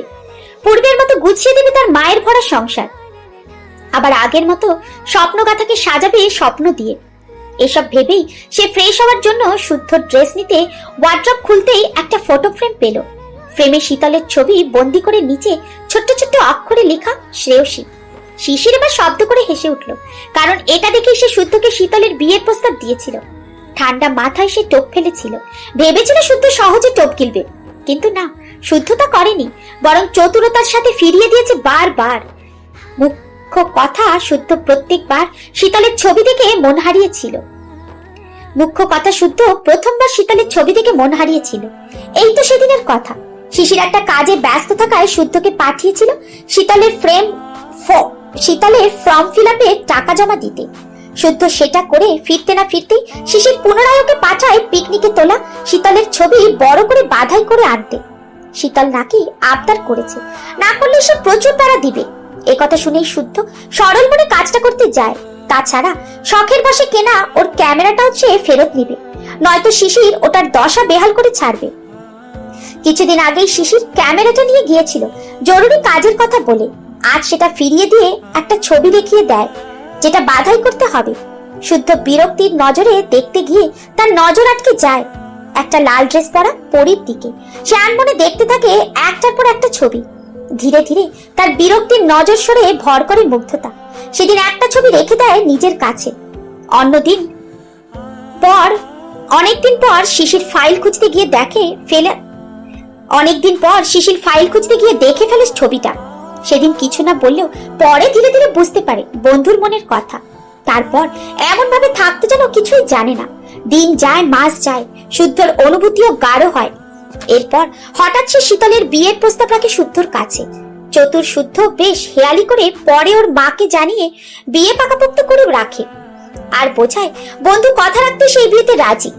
এসব মনে মনে ভেবে শিশির হেসে বলেই ফেললো, প্রেমে পড়ে এমন ভাগ করতো যেন প্রেম বিরোধী সন্ন্যাস এসে। নে, তো সন্ন্যাসী ব্রত ভেঙে পেরাকে ঝুলিয়ে দিয়েছি। লেও ঠেলা, এবার সামলাও। বন্ধু, এবার বুঝবা বৌমাকে বলে। আমি এখানে কিছুদিন থেকে তারপর ঢাকায় ফিরবো। তুই ভুলেও বাইরে বের হবি না। তোর যা কিছু প্রয়োজন মথি দিয়ে যাবে। এখন রাখছি আমি। ওদিকে শীতল হাত মুখ ধুতে গিয়ে কলপারে আছাড় খেয়ে খুঁটিয়ে খুঁড়িয়ে হাঁটছে। বাম পায়ে প্রচন্ড ব্যথা পেয়েছে। প্রথম দিন এভাবে পড়তে লজ্জাও পেয়েছে। শখ কোনো মতে ধরে তাকে শুদ্ধর রুমে রেখে গেল। শুদ্ধ তখন তার রুমে টান হয়ে শুয়েছিল। কিছুক্ষণ আগেই সে রাতের খাবার শেষ করে রুমে এসেছে। হঠাৎ কারোর উপস্থিতি টের পেয়ে শুদ্ধর দু চোখকে দেখে শীতল দরজার কাছে দাঁড়িয়ে আছে। পরনের কামিজে শ্যাওলা লেগে আছে। শুদ্ধর বুঝতে বাকি রইল না ঠিক কি ঘটেছে। সে অহেতুক কথা না বাড়িয়ে উঠে শীতলকে ধরে বিছানায় বসিয়ে বলল, এবার শান্তি হয়েছে? শীতল উত্তর না দিয়েই চুপ করে বসে রইল। পায়ের ব্যথায় সে কাবু, পরনের কামিজটা যাচ্ছে তাই অবস্থা। তখন শুদ্ধ আরেকটা ড্রেস এনে তার হাতে ধরিয়ে দিয়ে বলল, আসছি আমি, তুমি ড্রেস বদলে নাও। এ কথা বলেই কয়েক পা বাড়িয়েও পুনরায় পিছু ফিরে বলল, ব্যথাযুক্ত পায়েই আমি বাসরটা ছেড়ে ফেলবো। এটাই হবে আমার কথা অমান্য করার শাস্তি। এই কথা বলে শুদ্ধ প্রস্থান করলো। আর শুদ্ধর লাগামহীন কথা শুনে শীতল বিস্ময় নিয়ে তাকিয়ে রইল। এটা কি বললো শুদ্ধ? মানুষটার মুখে কি লাগাম বলে কিছু নেই? তারপর অনেক কষ্টে উঠে পোশাক পরিবর্তন করে শুয়ে পড়ল। অদূরে একটা প্যাঁচার ডাক শোনা যাচ্ছে। অদ্ভুত সেই ডাক, কেমন শরীরে ছমছম করছে। ক্ষণে ক্ষণে কুকুরও ডাকছে। শীতল ভয়ার্ত দৃষ্টিতে পুরো রুমে চোখ বুলালো। তখনই অন্ধকারে ছেয়ে গেল রুম। পায়ের ব্যথা অগ্রাহ্য করে উঠে বসতে শুদ্ধ এসে রুমে হাজির হলো। হাতে ব্যথানাশক স্প্রে, অন্য হাতে জ্বলন্ত মোমবাতি। সে মোমবাতি টেবিলের উপরে রেখে পানির গ্লাস সহ ওষুধ এগিয়ে দিল শীতলের দিকে। শীতল ভ্রু কুঁচকে জিজ্ঞাসা করলো, কিসের ওষুধ? যা ভাবছো তাই নাও, ঝটপট খাও। আপনার আম্মু যে বললে ওনার নাতি প্রয়োজন। এটা পেইন কিলার গাধি। আর কেবল আজই বিয়ে হলো, এর মধ্যেই বাচ্চার পরিকল্পনা হয়ে গেছে। আশ্চর্য। না হওয়ার কি আছে, আমি কি আর ছোট আছি? শুদ্ধ শীতলের সঙ্গে অহেতুক বকবক না করে শুয়ে পড়ল। মেয়ে মানুষ 2 লাইন বেশি বোঝে। আর এই পাগলের মাথায় এসব কথা ঢুকানোর মানে খুঁজে পেল না সে। তখন শীতল আদুরে বিড়াল ছানার মতো শুদ্ধর শরীর ঘেঁষে শুতেই শুদ্ধর ফোনে কল আসলো। সে রিসিভ করে জানতে পারলো সবুজের বাসায় থেকে দুজনকে আটক অবস্থায় পাওয়া গেছে। এরা মূলত পুলিশের হাত থেকে পালানো আসামি। এখন কর্তৃপক্ষ সবুজকে অ্যারেস্ট করেছে, সঙ্গে রিমান্ডের আদেশও এসেছে। আর রিমান্ডে নিয়ে সত্য কথা বের করানোর দায়িত্ব পেয়েছে শিশির। কারণ শিশিরের বেঁচে থাকার কথা জানে অফিসার সাদ্দাম আর শুদ্ধ।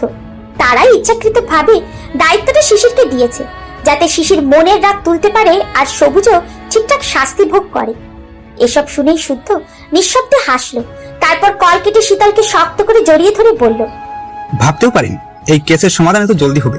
তার আগে বলেন, আমাকে মিথ্যা বলছেন কেন? কবে কখন মিথ্যে বলেছি? ওই যে আমাদের বাসায় বোম রাখার ঘটনাটা। টেনশন করবে তাই? টেনশন তো ওই মুহূর্তেও করেছি। কেন বুঝবেন না আপনি? শুদ্ধ শীতলের কথা শেষ করতে না দিয়েই আঁকড়ে ধরেছে খুব শক্তভাবে। পরক্ষণে শীতল অনুভব করলো তার ওষ্ঠে অন্য কারোর বিচরণ। এক পুরুষালী হাতে বন্দি সে প্রচন্ড ছটফট করে ব্যর্থ হলো। তার বলা কথাগুলো গোঙানিতে পরিণত হলো। তবুও শুদ্ধ তাকে ছাড়লো না, বরং সে ঘোরের মাঝে চলে গেছে। তখন দমকা বাতাস নিভিয়ে দিল জ্বলন্ত মোমবাতি। পুরো রুমে আধারে ডুবে গেল। সেই সঙ্গে বাড়ল শুদ্ধর করা পাগলামির মাত্রা। কথা নেই, শব্দ নেই, চারিদিকে স্তব্ধতা। শীতলও ততক্ষণে শান্ত হয়ে গেছে। প্রিয় মানুষটা স্পর্শে সে এখন পরাস্ত। পরের দিন সকালে নাস্তা সেরে শীতল ব্যথা মুক্ত পায়ে শখের সঙ্গে ঘুরতে বের হলো। শুদ্ধ এখনো ঘুমাচ্ছে, তাকে খুঁজেও তুলতে পারেনি। তাই শুদ্ধর আম্মু ডাকতে নিষেধ করলো। এখন হাতে আপাতত কাজ নেই, তাই শখের সঙ্গে সে পাশের শান বাঁধানো পুকুর পাড়ে এসেছে। আশেপাশে কাউকে দেখা যাচ্ছে না। তখন শীতল শেষের সিঁড়িতে পানিতে পা ডুবিয়ে বসলো। ঠান্ডা পানিতে শরীর শিরশির করে উঠলো তার। ঢাকার যানজটে শহর ছেড়ে অনেকদিন পর গ্রামে এসেছে, আর গ্রামের দৃশ্য মন শীতল করে দিচ্ছে। এই যেমন যতদূর চোখ যাচ্ছে সবুজ আর সবুজ, সব জমিতে ভিন্ন ভিন্ন ফসল লাগানো। ততক্ষণে শখও বসেছে তার পাশে, হাতে কামরাঙা আর কাঁচা লবণ। শীতলের দিকে অন্য একটা এগিয়ে দিয়ে শীতল নিয়ে কামড় দিতেই মুখ কুচকে ফেললো। ভীষণ টক খেতে, তবুও তারা কিছু খাওয়া থামলো না, বরং গল্পে গল্পে খেয়ে ফেললো বেশ কয়েকটা কামরাঙা। একটু পর একজন বুয়া এসে জানালো শুদ্ধ ঘুম থেকে উঠে পড়েছে। শীতল যেন নিজে গিয়ে দেখে তার কি লাগবে না লাগবে, এই আদেশ করেছে শুদ্ধর মা। এ কথা শুনেই শীতল উঠে বাসার দিকে হাঁটা ধরল। ওর যাওয়া দিকে শখ হাসছে। এক দৌড়ে শীতল বাড়ির উঠোনে গিয়ে থামলো। তাকে হুড়মুড় করে ঢুকতে দেখে শুদ্ধ ভ্রুজোড়া কুঁচকে বলল, কোথায় গিয়েছিলে তুমি? পুকুর পাড়ে। কেন? এমনিতেই। আর যাবে না, আর ঘুম থেকে উঠে যেন চোখের সামনে দেখতে পাই, নয়তো খবর আছে। খাবার নিয়ে সোজা রুমে যাও, আমি আসছি। শীতল মুখ ভেঙচি দিয়ে চলে গেল। শুদ্ধ ফ্রেশ হয়ে খেতে বসলো। তখন প্রথম লোকমা মুখে দিতে গিয়ে শীতল ওর হাত টেনে নিজের মুখে নিল। পরপর একই ঘটনা ঘটাতে কিছু বলতে গেলে শীতলই বলল, আমি সরাসরি উপস্থিত থাকাকালীন আপনার প্লেটের সর্বপ্রথম লোকমা আমার নামে বরাদ্দকৃত থাকবে, থাকতেই হবে। কেন থাকতেই হবে? কেন? এটা আমার বহুরূপী অধিকার, তাই। বুঝলাম। তা আমার পেটের উপর পা তুলে ঘুমানো বুঝে আপনার বহুরূপী অধিকার? আসলে হয়েছে কি, থাক, আর বলতে হবে না, বুঝেছি। এইভাবে গল্পের ছলে শুদ্ধ নিজেও খেলো, শীতলকেও খাইয়ে দিল। তারপর গ্রামের বেশ মজা করে শীতলের দিনগুলো কাটতে লাগলো। এই যেমন শাশুড়ির সঙ্গে সঙ্গে থাকা, নানান কাজকর্মে সাহায্য করা, শখের সঙ্গে বাজি ধরে কাঁচা তেঁতুল চিবিয়ে খেয়ে ভাত খেতে না পারাতে শাশুড়ির বকা খাওয়া, সন্ধ্যার আগ মুহূর্তে শুদ্ধর সঙ্গে হাঁটতে বের হওয়া, গল্প করা, সকলের চোখ ফাঁকি দিয়ে তার আঙুল স্পর্শ করা। এভাবেই কেটে গেছে 1 মাস। শীতলের বাবা মা ঢাকায় শুদ্ধর ফ্ল্যাট থেকে স্বপ্নগাথার পুনরায় নতুন করে তৈরি করছেন।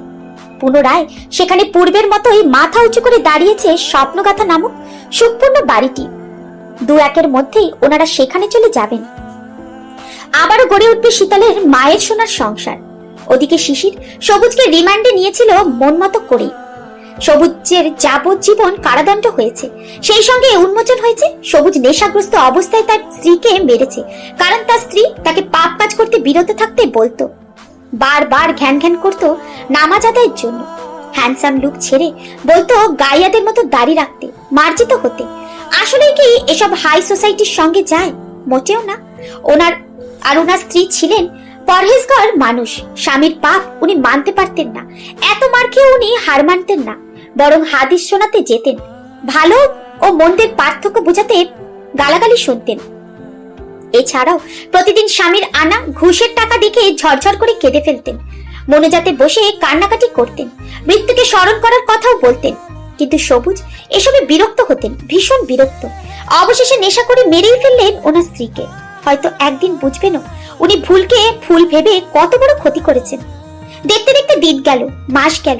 গত বছরের বসন্তকে পার করে নতুন বসন্তের আগমনও ঘটল। আজকে পহেলা বসন্ত। শুদ্ধ এখনো বাসায় ফেরেনি, অথচ আজকে তাদের ঘুরতে যাওয়ার কথা। শীতল এত সুন্দর করে সেজে গুজে মন ভার করে বসে আছে। মানুষটা কাজ ছাড়া কিছুই বোঝে না। সে কাজে চাপে হয়তো ভুলেই গেছে তার বউ আছে, আর আজ বউকে সময় দেওয়ার কথাও দিয়েছিল। পুরুষ মানুষ আসলে মেয়েদের মন বোঝে না। এসব ভেবেই সে জানালার পাশে দাঁড়িয়ে রইল। তখন নিচে চোখ যেতেই দেখে শুদ্ধর গাড়ি থেকে ভেতরে প্রবেশ করছে। শীতলের ঠোঁটের কোণে হাসি ফুটলো। পরক্ষণে হাসি মুখ আড়াল করে দৃশ্যমান করলো মলিন অভিমান মুখ। সে দ্রুত পায়ে গিয়ে আগেই দরজা খুলে সরে গেল। রান্নাঘরে গিয়ে টুকটাক কাজও করতে লাগলো। আর তার এখন নিজস্ব সংসার হয়েছে। শুদ্ধর সুবিধার কথা ভেবেই অফিসের কাছে বাসাও নিয়েছে। শুদ্ধর মা আর সব গ্রামেই থাকেন। ওনারা এই শহরে ভালো লাগে না, দমবন্ধ লাগে। মুখ্য কথা, শুদ্ধর বাবার কবর বাসার পাশে। শুদ্ধর আম্মুর রুমের জানালা খুললেই দেখা যায়। সময় অসময় চুপ করে স্বামীর কবরের দিকে তাকিয়ে থাকেন উনি। মনে মনে গল্পও সাজান, বলেন প্রিয় মানুষটাকে। তাই শুদ্ধ আর জোর করেনি। সে জানে মৃত্যুর আগে তার আম্মা বাসা ছেড়ে এক রাতও বাহিরে কোথাও থাকবে না, কারণ শুদ্ধর বাবাও কোথাও যেতে দিতেন না ওনার সহধর্মিনীকে। যেখানেই যেতেন সঙ্গে করে নিয়ে যেতেন, আবার সঙ্গে করে ফিরতেন। খুব ভালোবাসতেন ওনার সহধর্মিনীকে, তাই শুদ্ধ জোর করেনি। আর আগামী মাসে শখের বিয়ে। শখ চলে গেল ওনার দেখভালের জন্য ভালো দুজনকে রেখে দিবে। এমনিতেও শীতল প্রতি সপ্তাহে 2 দিন ওনার কাছে গিয়ে থাকে, তাতে শুদ্ধ খুশি হয়। শুদ্ধ সিঁড়ি বেয়ে ওপরে এসে দেখে দরজা হাট করে খোলা। তার বুঝতে বাকি নেই মূল ঘটনা। সব দোষ ওই শিশিরের। গাধাটা প্রেম করবে, অথচ প্রিয় মানুষটাকে ভয়ে বলতে পারছিল না। সে মেয়ের আবার তাদেরই কলিগ। আজ বিশেষ দিনে প্রেম রচনা করার ভীষণ শখ শিশিরের, তাই বন্ধুকে সাহায্য করতে গিয়ে দেরি করে ফেলেছে। এখন বউয়ের মান ভাঙাতে হবে। এসব ভেবেই সে সারা শব্দ না করে গটগটিয়ে রুমে গিয়ে ফ্রেশ হয়ে এলো। ভাবনাখানা এমন যেন কিছুই করেনি সে। তার এহনো আচরণে শীতল আরো রেগে গেল। রাগে দুঃখে এক পর্যায়ে অঝরে কেঁদেও দিল। হঠাৎ দুটো বলিষ্ঠ হাতের বাহু ধরে নিজেকে আবিষ্কার করলো সে। কারণ নিঃশ্বাস এসে পড়ল নগ্ন কাঁধে। শীতল অভিমান নিয়ে মুখ ঘুরিয়ে তাকালো না।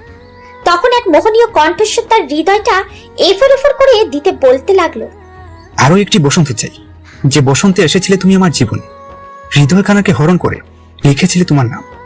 শুদ্ধর কথা শুনে শীতলের অভিমান নিমেষেই গলে গেল। সে একরাশ মুগ্ধতা নিয়ে তাকিয়ে রইল তার প্রেমিক পুরুষটার দিকে। তাকে এভাবে তাকিয়ে থাকতে দেখে শুদ্ধ হাসলো। সে বোঝে না মেয়েটা কি দেখে এভাবে মাঝে মধ্যেই তাকিয়ে থাকে মুগ্ধতার দৃষ্টিতে, যে দৃষ্টিতে ছড়াছড়ি থাকে দৃঢ় ভালোবাসা আর অটুট বিশ্বাস। তখন শীতল শুদ্ধর গলা জড়িয়ে ধরে বলল, আমিও এমন আরো অনেক বসন্ত কাটাতে চাই প্রিয় শুদ্ধ পুরুষ। সেই সব বসন্তের রেশ কখনো না কাটুক, কখনো না। শীতলের কথা শুনে শুদ্ধ সন্তুষ্টির হাসি হাসলো। তারপর তাকে একটানে জড়িয়ে নিল তার প্রশস্ত বুকে, যেখানে সযত্নে জমায়েত করা শীতলের জন্য ভালোবাসার প্রাচুর্যতা